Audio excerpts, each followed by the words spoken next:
Okay, so here's the truth. Most new coaches don't have a marketing problem. They have a niche problem. You're posting content, you're giving value, you're doing reels, carousels, stories, all of the things. You're putting in effort, but the engagement is low. The discovery calls are not coming, right? Your calendar is empty. And you're wondering, am I even cut out for this? And yes, you are cut out for this. The problem is you picked the wrong niche. Because while people love to say, follow your passion, follow your dreams, the truth is some niches are passion projects and not businesses themselves. And in this video, I'm going to break down the 5 niches that will keep you stuck, broke, and also invisible. Even if you're the most brilliant coach in the planet, it still will not allow you to proceed. And my goal here is that this will save you months, maybe even years of trial and error. So let's dive in.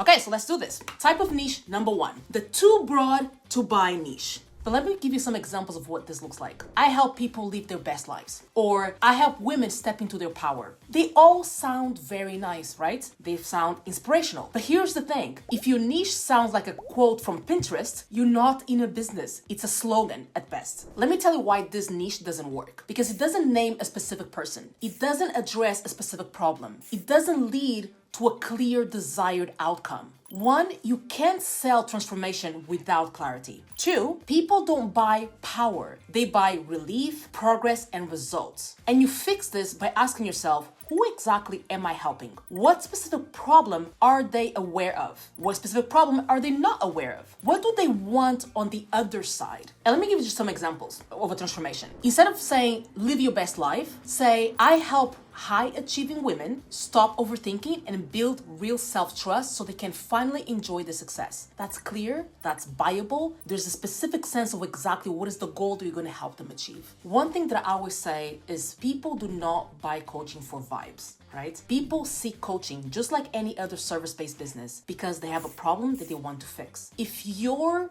position statements, if your I help statement sounds like vibes, that's a red flag. That's where you should go, okay, what does this mean? Or you can even ask your question, what does not having this make them feel like? What do their lives look like right now because they don't have this? For example, if you say something like so broad as I help you feel empowered. Okay, let's hold that. So what does their life look like right now because they're not empowered? That's the thing. Type of niche number 2, the healing for everyone niche. And let me give you an example of this. When people say, I help humans heal, or I help women heal, let me say this gently but firmly. Humans, women is not a target market. It's still very broad. And on the other side, healing is not a clear outcome. Yes, your work is probably very powerful. Yes, you might even be soul level. But if you're trying to market healing without a specific lens, your message becomes mush. Because heal from what? Healing about what? For example, I have some coaches that I work with one-on-one and they help people heal from childhood abuse. They help people heal from a toxic relationship. So if you have healing, it's just a verb, but signifies there's something that you're helping someone heal from. And that needs to be clarified. Because people don't pay for healing. They pay to stop crying before work. They pay to stop reliving that breakup. They pay to start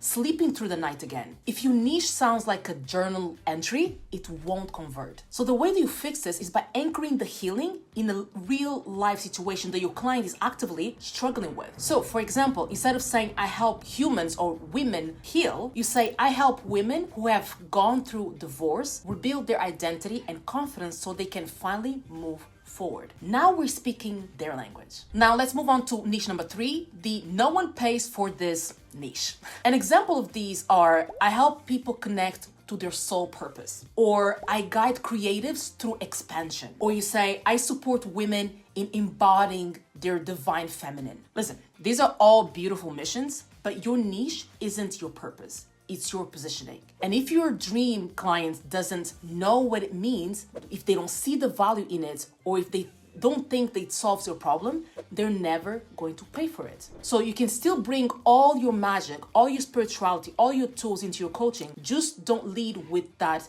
esoterically. And the way that you fix this is by leading with a tangible problem that they are already Googling. And once they were inside, deliver the depth of it. So for example, instead of saying divine feminine embodiment, you can say, I help high-achieving women who are constantly in their head reconnect with their bodies so they can finally feel peace at home and in themselves. Because now we're talking results. Now we know exactly what they will feel, what is going to be the goal, what's going to be the result, what's going to be the transformation. Okay, type of niche number 4, the clone niche. You know this one because maybe you've done it before. You see a coach online killing it, their message is fire, their branding is aesthetic, they're signing clients every single week, every single day, and without realizing it, you start sounding exactly like them. Your niche becomes a mix of someone else's niche, and your offers look like theirs as well. Your tone isn't yours anymore, and you've accidentally built a brand that feels more like a mask than a magnet. But here's the truth. No one can compete with you being fully you, but everyone will scroll past you if you're just a copy of someone else. The way that you fix this is by really aligning with your lived experiences that gave you this unique lens. There's things that you've gone through that give you this unique perspective on things. And when you went through those life situations, what frameworks did you create or live through? What are you willing to say that others won't say? So,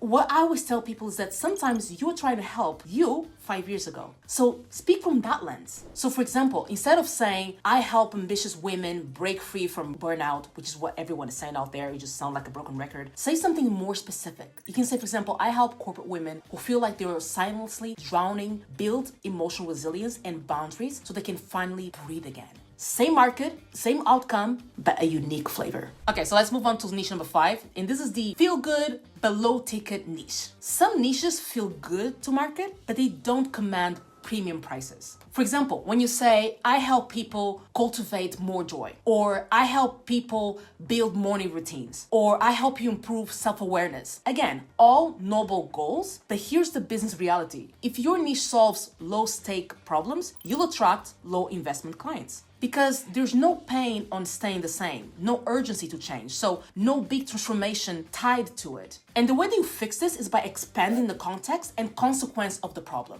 So for example, instead of saying build better habits, you can say I help moms who feel like they're losing themselves create sustainable daily routines that brings peace, purpose, and energy back into their lives. Now, it's not just about habits, it's about identity, fulfillment, and also impact. Now, I hope this was helpful. If you ever need one-on-one support to design a converting marketing strategy so you can work with me one-on-one, click on the first link below in the description and book a call with me. Otherwise, I'll see you on the next one. Bye.